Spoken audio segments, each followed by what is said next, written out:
Mifsad is here. Avrami Falak is here. Daniel Soljo, is he here? Daniel. Okay, he's not here. Okay. And Evan Shul Teichman is here. I forgot to take the phone off the hook. David Barzilai, is he here? Yes, I'm here. I'm here. Okay, yeah. Menachem Balech is here. Yehuda Brescher, is he here? Yehuda Brescher. Rabbi, we just finished Seder like 2 minutes ago, so. Okay. He'll be there in a minute. Who is this? Hello, I'm saying sure now. I can't talk. Rabbi, there's a new Bacher, Markowitz. I don't know his first name. I think it's Yosef. Okay. Rabbi, I'm here. Just my computer crashed, so I didn't know if Rabbi was calling me. But I'm here now. Yeah. Sorry, Meiselman, I'm sorry. They had to kick you off this time. I guess maybe Eitan passed the gene to you or something. Hashem was proud of me today. I don't know why. The whole thing just crashed. Is Shlomo Danesh here? I don't think he ever joined. Did he join? Okay, Shimon Frank is here. Mayor Gabay, whatever happened to him? Huh? Okay, Naftali Gersman is here. Gluck is here. Yoni Klein, is he here? Yeah, I'm here, Rabbi. Okay. Michal Klein Gadol is here. Moshe Lerner, is he here? Okay. Eli Mazman is here. Meyer Newman is here. Yaakov Nof is here. Eitan Double is here. And Ayaveg is here. And what about Mordechai Milhan? Here. He's here? Yeah, here. Good. And Rachamin Katan, is he here? Okay, that's it. I don't know if I heard my name or Fall Mifsud. I don't know if Rabbi called me or not. I don't know. I saw you, yeah. Okay, Can everyone please mute their mics unless they're talking? Thank you. That'll be great. Okay, so Rabbi Sai, today this is the first time we're trying to improve the technology. And thanks to number one, Eitan Tabul's suggestion of using the mic, which I am using. So apparently you can hear me better, theoretically. And with Moshe Chaim Golian's help, I've placed now the laptop on top of my printer, and apparently you get a better view of me, at least the angle of me. I'm not saying that my appearance has proved anything in the last 24 hours, but at least the angle may have improved. Okay, so now Rabbi Sai, the truth of the matter is we were supposed to start the sugya of Shemen, but we cannot leave the sugya of Gvina until we cover the following. So this may take a few minutes. I'm certainly going to get into Shemen today, but we've got to finish this off about Gvina, because if not, you don't have a full picture. Okay, as I mentioned yesterday, Rabbi, I certainly hope that everybody has a Gemara in front of them. And we have to learn a little sugya and a little taisus on Daf Lamed Hey Amud Aleph. And remember, we started on Lamed Hey Amud Beis. This taisus is Lamed Hey and Amud Aleph. Now, before we get to that, the Rambam Paskins Rabbi Sai, as you should know by now, in Perek Gimel Milchas Macholas Hasurais, Halacha Yud Gimel Yudalad, Gvinas Akum Muteres Shenacholov, Gvinas Akum Muteres Enacholov Tmei Miskaven, Alvi B'Mechachme Hamishte Gosu Al Gvinas Akum V'Osum Neshamamid Naisa B'Kor Keva Shalachzos Shechitas and Shehin Nevela. So the Rambam famously Paskins, based on the sugya, that Gvinas Akum technically should be mutter, because as we've said already many a time, you cannot make cheese out of non-kosher milk. So therefore, it should be that Gvinas Akum is mutter. So the Rambam, Bimei Chachmei HaMishnah, that is our Mishnah, Rabbi Sai. Our Mishnah, Avodah Zarah Lamed Hey Amud Beis, that the Chachmei Mishnah they asered it. Why did they aser it? So the Gemara says the Rama Paskins, which means in order to make cheese, you need an enzyme called rennet. In olden times, it was found in the wall of the stomach of a cow, which by the goy was nevela because it didn't have proper shchita. Therefore, that makes cheese osir. Therefore, the Rabbanan went ahead and asered cheese. The Rambam continues.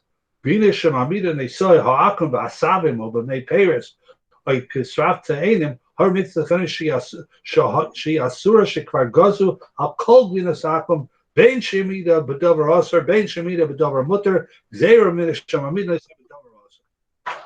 So the Rambam paskins abaisai that even if they use a non-animal based rennet, i.e., like we do today, even if that's 100% kosher, but that's part of the takana because they used to use or kevashin avela. Therefore, the rabbanon hayru haga'onim.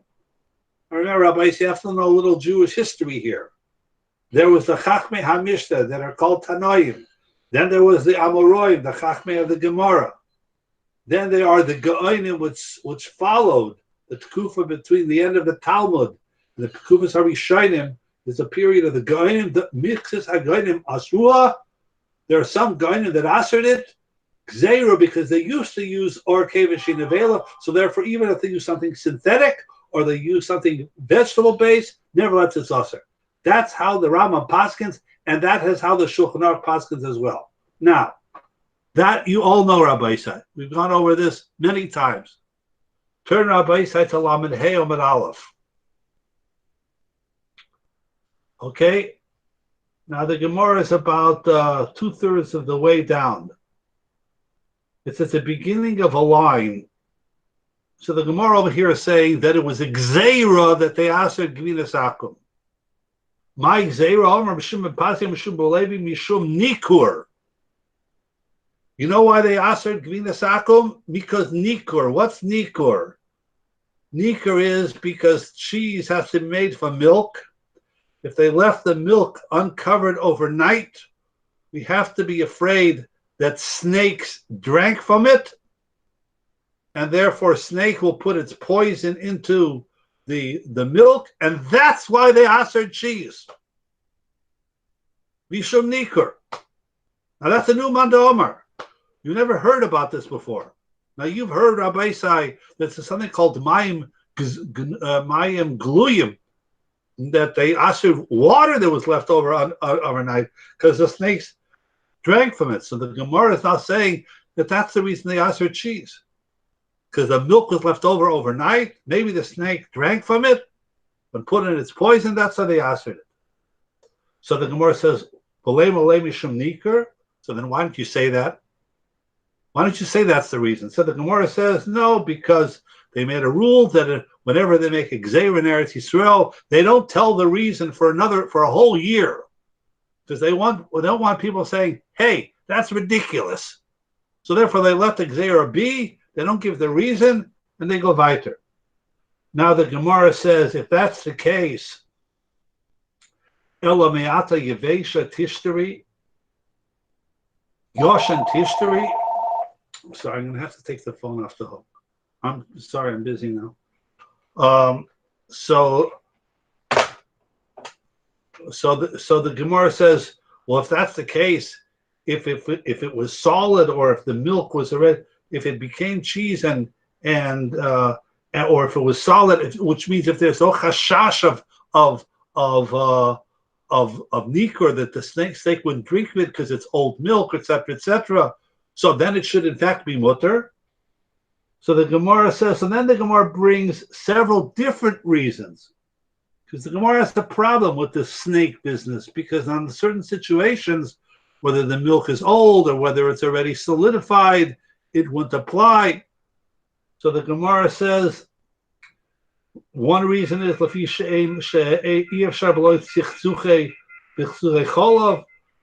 because it would also have those, like we spoke, that the residual little milk would be left over in the crevices.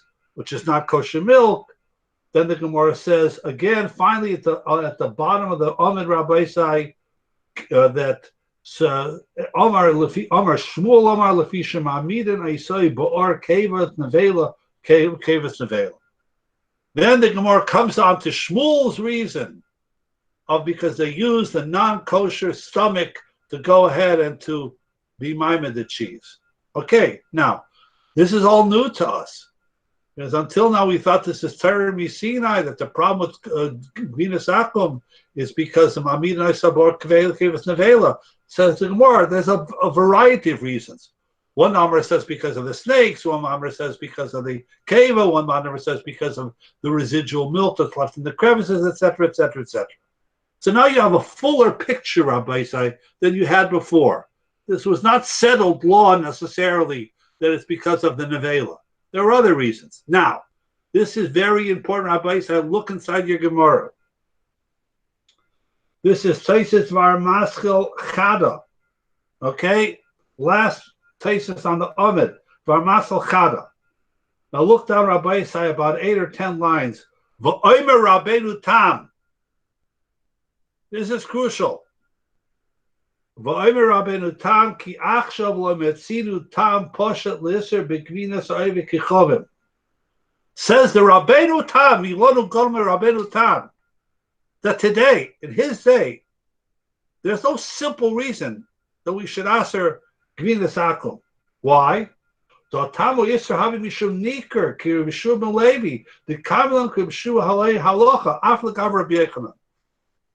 a machlekes amoroim over here, Rabbi Yisad. The machlekes amoroim is various amoroim, Rabbi Shmuel Levi, Rabbi Yechanan, Shmuel, etc. Says the Rabbeinu Tam, Rabbi Yeshua ben Levi trumps them all, even Rabbi Yechanan. And Rabbi Yeshua ben Levi is of the opinion that the reason it's usher is because of the snakes. So therefore the Rabbeinu Tam says, when I walk away from the sugya, what I come away with is the Tam of Rabbi Yeshua ben Levi, because we pass like him over Rabbi Yechanan, we pass like him over Rabbi Shmuel, we pass because Rabbi Yeshua ben Levi was a very, very early Amoira. Matter of fact, Rabbi Isai, the last Mishnah in Shas, in Masechta Uksin, includes a memra from Rabbi Shua ben Levi, L'matzak Kodesh Baruch Hu Kli Matzik Shalom, Kli Matzik Ela Hashalom Shenemar Hashem Oiz Lama Yitin Hashem Yibarach Hashem Avashalom. That's the last words in Shas. That's Rabbi Shua ben Levi. So Rabbi Shua ben Levi was a very, very early on Amira. And therefore, we pass like Rabbi Shua ben Levi. That's the reason Gvinas Akum was answered is because of snakes. Zocht Rabbeinu Tam. Now this Rabbi says 5 lines from the bottom. Zocht Rabbeinu Tam. Elavana ein atam mishum niker v'onu she'ein nechoshim mitzuyim beinenu ein lochush mishum gilui. Says Rabbeinu Tam, when's the last time you saw a snake on Reisterstown Road? Or in Passaic, New Jersey, or in what else is it? Or I saw one yesterday, Rabbi, in Baltimore. What? I saw one yesterday in Baltimore. A very small one. And anyway, but these snakes, these poisonous snakes. You're all going to the wrong places in Baltimore. But anyway, we have Clark Lane. Snakes, no snakes, no snakes. Says the Rabbeinu Tam. We don't have to worry about snakes. And then, importantly, look in. And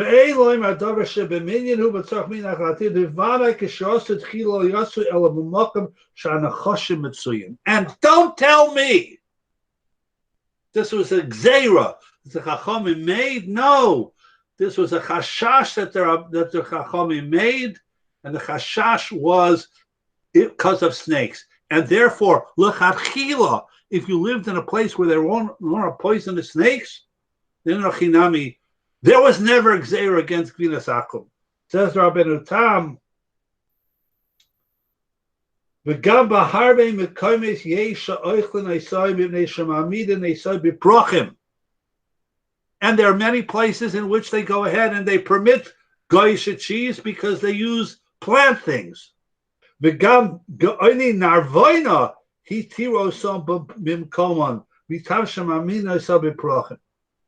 And Is the what's that? is the Rabbeinu Tam saying that it was not a gezerah, was only a chashash? That is exactly correct, according to this shita. And therefore, he says that in Narbona, which I believe is in France, they also are mater. And he says, "Miu b'mkoymai shemamid mekeva," and then it's also in a place in which they use animals, the stomach of the animal, then it's also. Bottom line, Rabbi Isai, is the Rabbeinu Tam says this was never Gzeira. And according to the Rishita Rabbi Shua Malevi, who Rabbeinu Tam wants to paskin like this was all about snakes, and therefore b'makom there are no snakes. Enochinami, it's mutter. It's mutter kvinas hako. Kraft cheese. Why? Is mutter.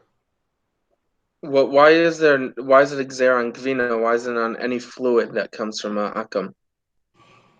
Because unless it's left open, like water, which there is Gzeira, or it was apparently it was common to leave them. I guess they wanted the milk to curdle a little beforehand, therefore it was common.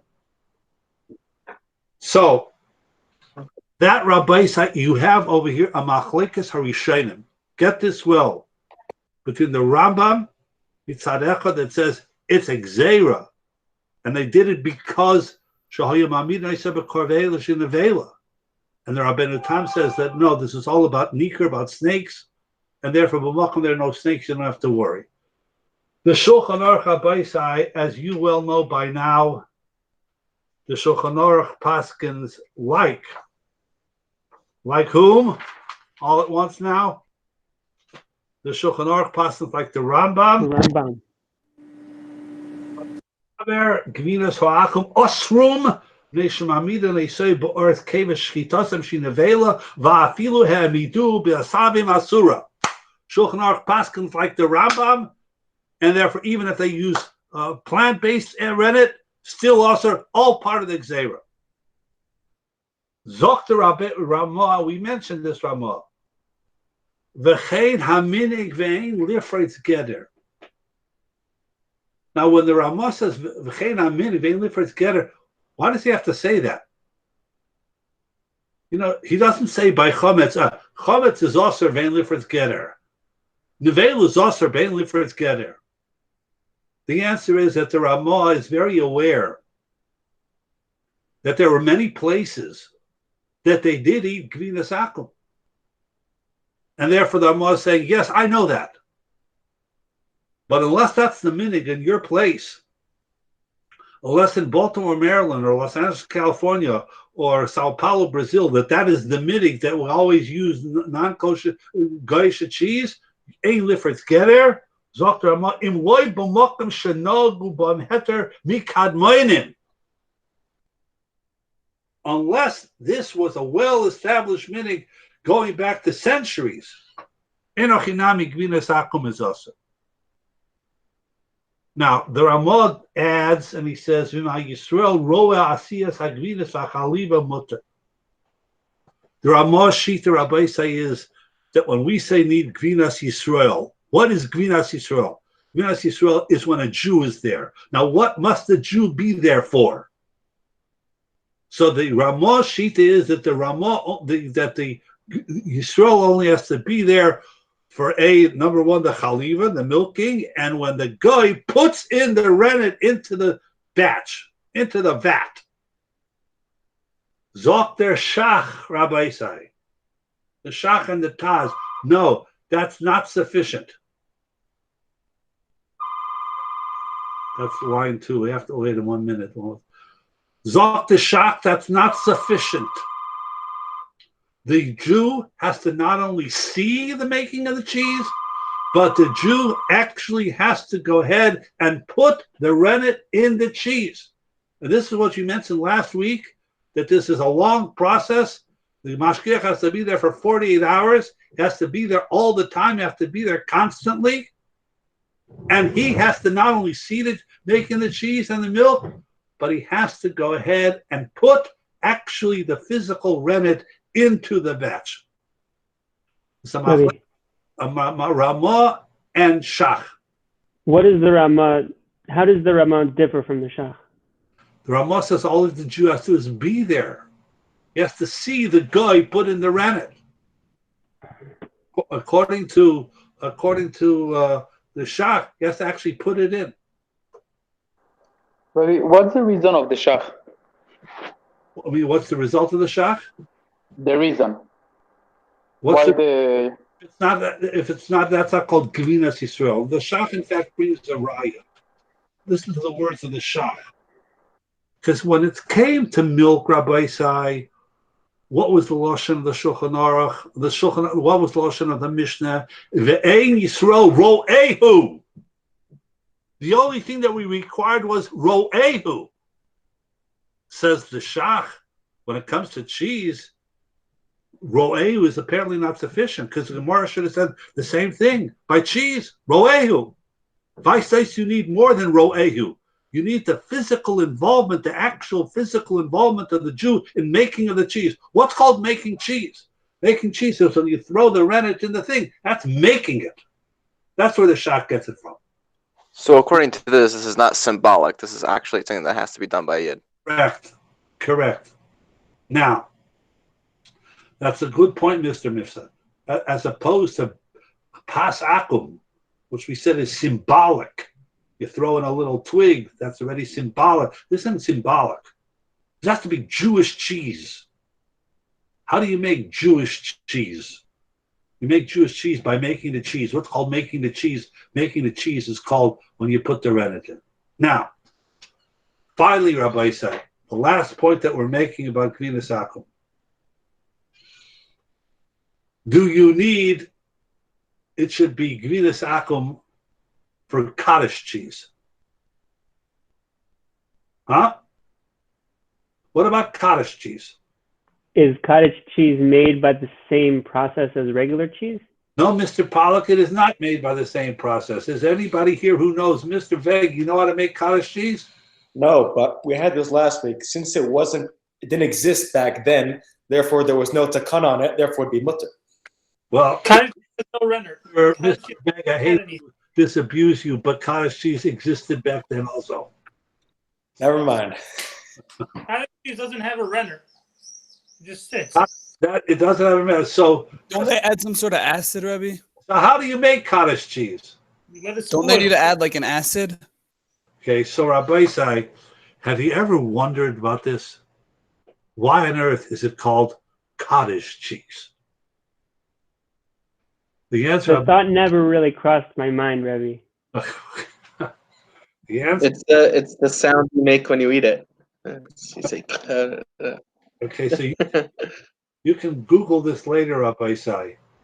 But the way you make cottage cheese is you take this milk and you put it in a cottage and you let it sit there until it ferments. And once it ferments, so then it becomes this cottage cheese. The curds coagulate together and it becomes what's called cottage cheese. But it comes from heat and the natural chemical reactions of the bacteria that are forming because of the heat of the room, that makes it into cottage cheese. Now, I'm sure it's a little more complicated than that, but that Rabbi Isai. What's a cottage? What is that? What's that? It's a room? Like what is a cottage? What is a cottage? I'm sorry. Yeah. Who speaks Spanish over here? How do you say cottage in Spanish? Huh? Cottage is too low class for them down there. They have their Caribbean islands and stuff. It means a small house. On my phone, I have a what's it called, a Spanish English translator, which I have to use to communicate. When I used to have cleaning ladies, of course now you're looking at the cleaning lady, okay? Because we can't have the cleaning lady. That's one of the terrible things of this COVID. At any rate, back to the subject.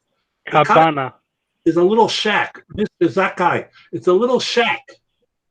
Cabana. Cabana. Cabana. Thank you. Casa. So, Rabbi Isai, does cottage cheese have to be Gvinas Yisrael? Let me ask you. You can come forth. We won't hold this against you. Have any of you ever eaten breakstone cottage cheese? I have. Oh, thank you for being honest, Mr. Pollack. My mother has a really good recipe for Pesach with it, so. Thank you. Keep that in mind till next Pesach, okay? So the Will do. answer, how are you allowed to eat? How are you allowed to eat breakstone cottage cheese? Zok Ramesha Feinstein. Zeichetzadik L'Vrocha. B'nei bidvar hagvina b'shem cottage cheese. Shamarti l'kvei terosi sheyesh tam lahaka loimer shlo hoisa bichlal iser gvina. Cottage cheese is not bichlal the gzeira of gvina. The reason for that, Rabbi say, is that cottage cheese you never used rennet, and therefore it was never called really cheese. And therefore, cottage cheese does not have to be Gvinas Yisrael. And that's why the OU gives a hechsher to breakstone cottage cheese. Now, it has to have kosher ingredients. Yes, it does. And therefore it needs a hechsher. But it doesn't need to be Gvinas Yisrael because it's not Gvina. That's what Moshe's Chiddush. Now, at the end, Moshe says, but what about the milk? Now, cottage is made from milk. Don't you need Chol Yisrael? The answer is, yeah, of course you need Chol Yisrael. Chol of Akum is also. But Moshe says,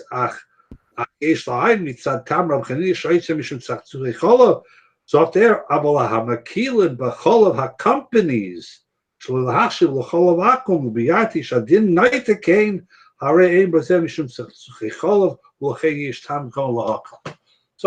yeah, but as far as the milk goes, then there's a tam to be makel, like I explained and like we explained, because it's the cholav of the companies, and there's the USDA, the Department of Agriculture. So Rabbi say, if you keep cholav Yisrael, real cholav Yisrael, you're makben al cholav Yisrael, you cannot eat breakstone cottage cheese. Not because there's a problem with the cottage cheese, it's the problem with the milk. And as I mentioned last week, Rabbi Isai, those of you who are contemplating being makabel to have cholav Yisrael mamish, it does affect some products. It affects yogurt, which is made with milk. It affects cottage cheese. It affects cream cheese. Philadelphia cream cheese. Mr. Veg, you're from Philadelphia. You ever eat Philadelphia cream cheese? Nah, it's not that good. Philadelphia cream cheese. Okay. So the answer I might say is that erochinami, cottage cheese, cream cheese, yogurt, ice cream, they're all made with milk, fresh milk, and therefore you have to have cholav Yisrael. But other than that, Rabbi say, even monster cheese or the stuff they make pizza with, they're in ochinami. You have to. There's enochinami. There's gvinas Yisrael. They have to have gvinas, so it depends whether you make it or not. But cottage cheese, if you're going to be makban a cholav Yisrael, cottage cheese, cream cheese, yogurt, ice cream, there in fact you will need either to be semech on Ramesha, and if you're not semech on Ramesha, you want to be machmir enochinami. You need cholav Yisrael cottage cheese, cholav Yisrael yogurt, cholav Yisrael cream cheese, etc. Isn't cream cheese the same bean of butter? Cheese for what? The same bean of butter? No, it's not, because it's not. It's not. I can't go through the whole process, but it's not. No. Okay, Rabbi Isai, that does it for the sugya of Gvinas Yisrael. And now, Rabbi Isai, We're about to begin the sugya of Shemen. I did not think this would take so long. I thought that we would already be finished, but now we're going to start the sugya of Shemen, and we'll be on the sugya of Shemen both today and tomorrow. I mean tomorrow, today, and the rest of today and tomorrow. So again, you have sheet 4. You should have begun sheet 4. And we'll talk about sheet 4 at the end of the week. But for the time being, Rabbi say for today and tomorrow, the rest of today and tomorrow, we will just try to complete the sugya of Shemen. Now, this is a very important point. Okay? The Gemara says over here, Shemen. Rav Omar, Daniel Gozer Olav, Ushmul Omar, Zilifasan shall Kalim Tameim Aisrasan. Very important machlekes Rav and Shmuel. Why did they answer Shemen Akum? So Rashi, Rav says they answered Shemen Akum because Daniel, Rabbi Sai, Daniel, all the way back in Nebuchadnezzar's time in Babel, Daniel went ahead and made a gzeira that you shouldn't eat shemen of non-Jews. Now, why did Daniel do this? After I realized Rabbi Sai, Daniel was stuck in Babel. He was in the court of Nebuchadnezzar. He was living among Goyim, and therefore he went ahead and made these takonas, again, for separation reasons. Because if you don't eat their shemen, you don't eat their pas, then you don't drink their wine. And as the Gemara explains, if you've gotten there already, you're not going to marry their daughters. So it was Xera Mishum Chasnas. Daniel Gozer Olav. Ushmul Amar now, there was no such Xera. Zilifasan shall Kalim Tmeim Aisrasan, which the Gemara quickly changes to mean Zilifasan shall Kalim Asurin Aisrasan. The answer is because the Goyim store the shemen in their kalim, in their utensils, in their jugs, in their pitchers, and the pitchers are treif, and therefore when they go ahead and they pour, you go to the Goy, you don't buy a little bottle of Pompeian olive oil. You go ahead and you go to the Goy, he has this big barrel of olive oil, he goes ahead and he pours it into another container and he sells it to you. The pouring of the oil into that container, that is what makes the usher, because it's treif. Why is it treif? Because it came from treif kalim. And then when he went and poured the oil into the keli, therefore the shemen got the tam of the keli. It's like kashrus, Rabbi said. Kashrus 101. Why aren't you allowed to have a guy cook for you in his kalim? Because his kalim are treif. There's something called blia. And the blia, the tam, if it's in the walls of the keli, go into the thing. So why dafka when he's pouring? Why not also beforehand when it's in the first keli? Good point. Zok Taisus, Rabbi said. Look inside Rabbi and Taisus. Very important Taisus. Zilifosan, Pirush HaKuntris Pleitosvan. Zilifosan, which is a strange word, it means the plata of the caliph. V'nireh, she'oisa plata ba mikoyach hashemen shehiriku miklei ha'isser. Okay? You poured it from the treif keli into this keli. The keli was treif, therefore the shemen becomes treif. Now, Mr. Golan just asked a very good question. Now, there's a Piskei Teisus Rabbi Sai. A Piskei Teisus, which you don't have, you could look it up. But the Piskei Teisus writes over here something very, very important. Rabbi Sai, get this because it's a Yesod in Kashrus. The Piskei Teisus writes, and he says, Shemen Zayis Az v'chorif umaflid kamay roischin va'afilut seinen. Okay, Mr. Golian, since you asked a question, let me ask you a question. If you cut an onion with a fleischiken knife, okay, and then you want to put the onion on your pizza. Are you allowed to do that? Well, I was here for Chulin, and we said that if it's actually a fleshig knife, meaning it was used within 24 hours for meat and hot meat, then yes, the onion will be fleshig, and it'll be usher to eat it with pizza.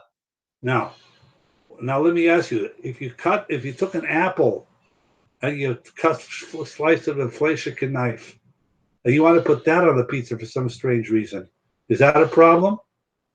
No, because we said the knife only puts it into the fruit or vegetable if it's something that's sharp. So Zok, Mr. Kolyan, very correctly. This is a common halacha, Rabbi said. I'm sure you know this. That there's something in halacha called the dover charif, sharp thing. A dover charif has a special status in halacha. If you have a treifa knife that's clean, you cut cucumbers, you cut apples, you cut bananas, ein baya, no problem whatsoever. Because the only time you have a transfer of tam is when you have heat. If you don't have heat, there's no transfer of tam. You know, the old question that everybody asks me at one point or another: can I go to a bar or something like that with a girl I'm taking out and have a Coke in a glass, cold Coke in a glass? Is it mutter or asur? I said it's mutter. But I was with this girl, and she said, "Is it all right to go ahead and to drink the Coke? Isn't the keli treif?" So you go to tell her, "You don't know anything. You know, you may know Ramban Zalatera, but you don't know anything. Number one, the Coke is cold. So that's number one, it's no problem. Number two, it's a glass. And glass, even if it's treif, you don't have to worry about it. So go ahead. You don't know everything yet. I still know a little." Rabbi, even if it's hot in the glass, you should be able to drink it. No. What's that? Even if it's hot in the glass, you should be able to drink it. Because it's glass. There's glass is not bolea or it's not mekabel and ochinami. But that would shock the girl. I mean, she'd drop you like a hot potato. I mean, she wouldn't know that. Let's not go there, okay? So that is so. But dover charif, Rabbi say, you cut an onion. Onion has a halacha of a dover charif. There, even if the knife is cold, but it'll be bolea tam. Rebbe. Yes. Does pineapple have din of? We're not going to. We don't have time for every product. We'll get, but we have to finish. Zochet piske taisvis. The only way to understand this taisvis over here by us is because shemen zayis has the tam, the halacha of davar charif az v'charif. Shemen zayis is a davar charif. Okay? Now, let me ask you a question. Mr. Gluck. Okay, you with me, Mr. Gluck? Yeah. Let's say you have an onion.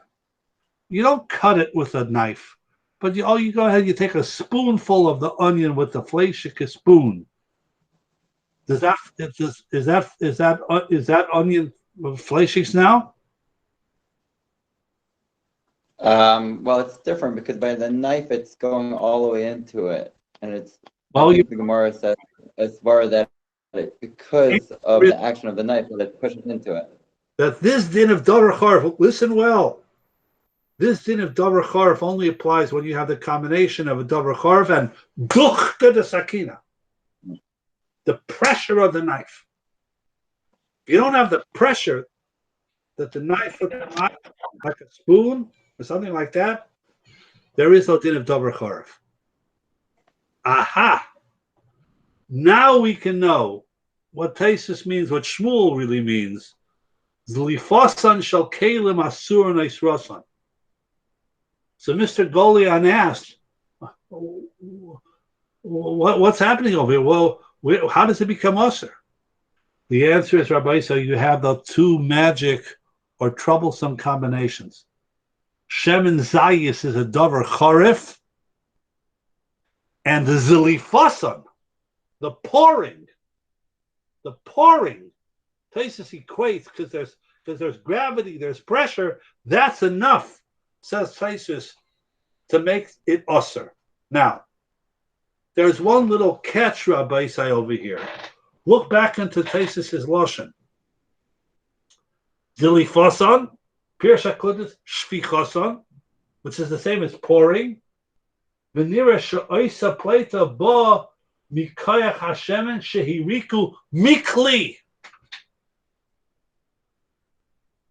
So the Maram over here, Rabbi Isai, says, you need the pouring over here. So it's not mikli, it should be likli. It's the pouring of the sharp shemen zayis into the keli that's treif, likli usher. So the Maram changes the lashon of Taisus. Now, the truth of the matter is, you really don't have to say that, because you can say that how did this oil? You're going to the guy, you're buying oil from him from his barrel. How did the oil get into that barrel? The oil got into that barrel because you poured it into that barrel. So the barrel was treif. You poured oil from the field into the thing. Therefore, that you had the combination of duchka, the sakina, or the equivalent, which is the pouring, and the shemen zayis. So you don't have to change the lashon of Taisus. Mikli, to likli. It could be from the original keli. Bottom line is that the reason the shemen is usher is because you have the two factors. Shemen is considered a davar charif according to Taisus, and you have the force of the pouring. Now, last point that I'm going to make in today's shir before we go before tomorrow. You know what the nafkamina Rabbi said between Rav and Shmuel is? A tremendous nafkamina. Rav says that Daniel made a gzeira on Shemen Zayis. Shmuel says there was no such gzeira. It's because of a tarfa shaila, because Shemen Zayis is a davar charif, etc. You know what the nafkamina between Rav and Shmuel is? What about Wesson oil? What about vegetable oil? What about peanut oil? What about safflower oil? What about cottonseed oil? So according to Rav, that it was a gzeira, because if you're going to go ahead and eat their oil, they're going to eat their bread, etc., etc., etc. Therefore, all oils are usher. But according to Shmuel, that the reason over here is not a gzeira issue. The reason over here is a tarfus issue. And why is there a tarfus issue? Is because shemen zayis is a davar charif. Well, that's shemen zayis is davar charif. Cottonseed oil, peanut oil, safflower oil, they're not davar charif. So gewaldig nafkamina between Rav and Shmuel. According to Rav, this is dafka. According to Rav, all shemen was usher, because all shemen is maybe lidei chasnus. Mashenke, according to Shmuel, this whole sugya is only talking about shemen zayis. That Rabbi Isai is it for today's shir. The Mitzvah Hashem hope to finish up shemen zayis, shemen tomorrow. We'll have shir on sheet 4 on Wednesday. Mitzvah. It's interesting that it's interesting that in the Gemara doesn't is not mechalik between one type of shemen and the other. It just says shemen. Correct. And it seems to be that they both are talking about the same type of shemen. So it's very interesting that one will be saying that, meaning that they will be all saying that shemen zayis is usher, but lefi Shmuel, then other types of shemen are mutter. It should have said that.